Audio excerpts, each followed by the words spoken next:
Alright, you're looking at the price at Mt. Gox. $412 per Bitcoin. Now let's go to the charts. Look at here.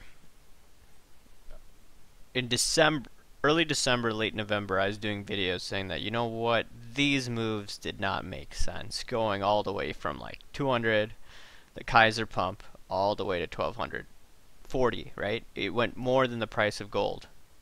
Somewhere around that range. I forgot what the price was. I had some relatives telling me, dude, do you know anything about Bitcoin? Do you know anything about Bitcoin? I said like, hey, you could do whatever you want, but I did not like the price action, how it went up in a straight line.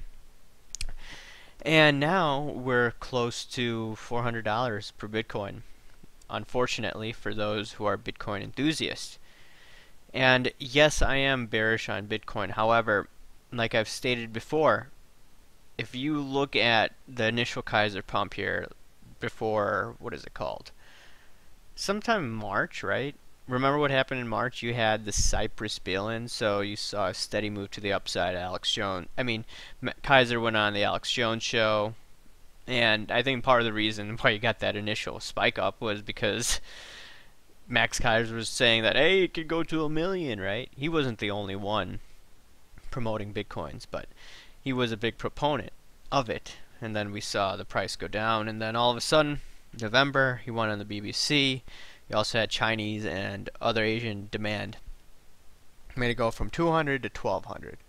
So I knew the price action after looking at silver extensively that it wouldn't go up in a straight line. So like I said before, I wouldn't be surprised if you see Bitcoin stabilize somewhere between the Kaiser pumps, like 35-ish to 200, right? Those are the levels that I'm looking at. And you have to also realize the Winklevoss twins are going to come up with a Bitcoin. That's something to know. I wonder how the price action is going to look when it comes to that. And before I end this video, let's look at Bitcoin on Bitstamp, the exchange, and it's under $600. And people said, hey, don't worry about Mt. Gox, there's still Bitstamp. Well, Bitstamp is also having some problems as well. And I think they both, Gox and Stamp, they halted withdrawals. And I'm going to do a little more on Bitcoins in the coming days, but if you look at it below 600, not so good. Bear market.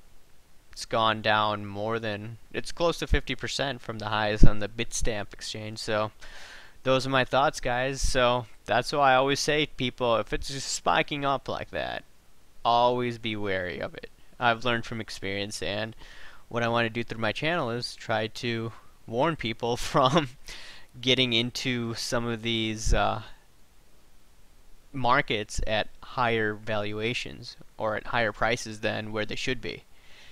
And that's what I'm going to try to do. I mean, I can't tell anyone to allocate their portfolio in a certain way, but what I will do now, after learning from mistakes, is give my insights on what's going on. Especially when you see something like Bitcoins, right? I need to speak my mind when it comes to that, because there aren't so many people doing so. Anyways, I'll talk to you later, guys. Thanks for listening. Bye.